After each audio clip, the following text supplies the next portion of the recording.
What we needed to define were the core values of the company. When I joined Airbnb, there were 3 founders, and they had actually already written a list of core values in which they basically were planning to judge every single person they hired against. And those values were personality traits. They were character traits. They weren't skills.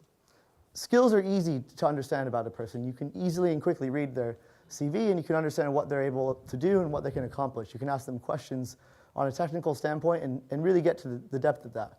What you don't get with someone on a CV is who they are as a person, who their character is. And what we realized in the midst of the branding exercises, our company had grown to a scale that it was, and at the time when we started this process, we just hit 50, 60 employees, and we were about to embark on a massive international expansion. The thing that terrified most employees at the company about a very quick and very sort of abrupt change in strategy was hiring lots of people too fast and risking eroding the core values that we had built. The thing that we hadn't done at that time was actually define what the core values were. They were a holdover from 2009. And the time I'm speaking about right now was the middle of 2011. And so as a company, what we decided to do was sit down and actually define what those core values were. And we did. And it took 18 months.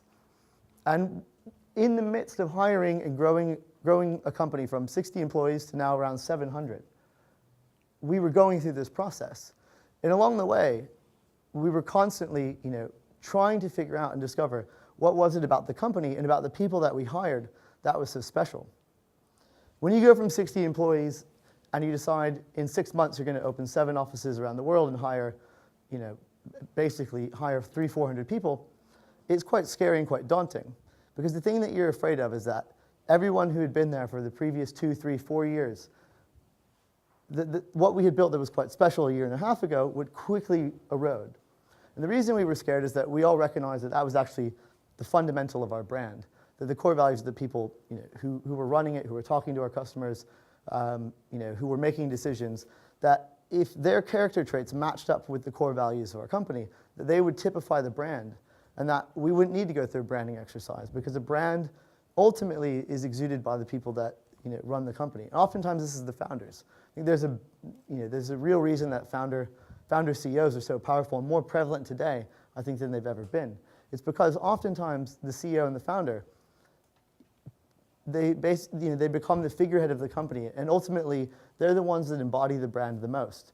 And for us, we went through this process, and I can tell you that it's daunting. But what I can tell you is that as a company, when we embarked on hiring all these people and opening all of these offices, when we decided to open all the offices, we were going to go on a media tour. And we had hired managing directors for each of the countries that we had opened an office in. And then we left completely autonomously to those managing directors to hire the teams that filled the office. So in the UK, for instance, we hired someone, and we left him to his own devices to hire 20 people.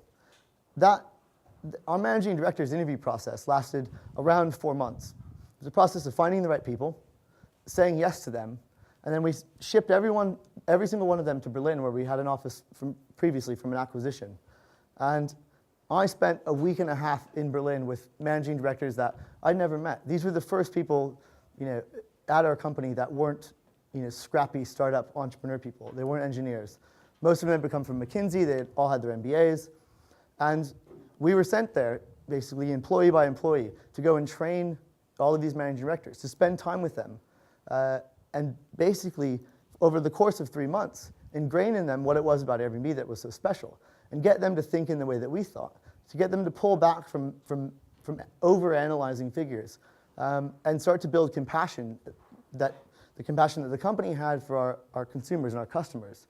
A business like ours certainly can't survive if we treat people like numbers.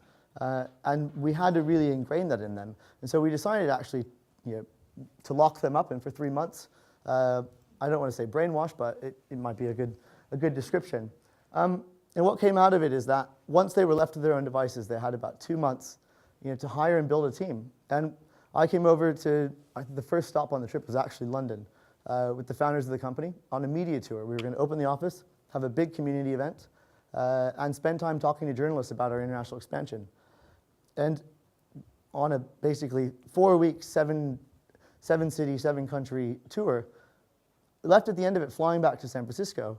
And I can personally say that it was the most exciting time that I'd ever experienced at the company, because our brand had actually gotten stronger, that the people at the company and the core values of the company actually felt grounded in a way that I never experienced. And it's because as we hired people, we judged everyone by these core values.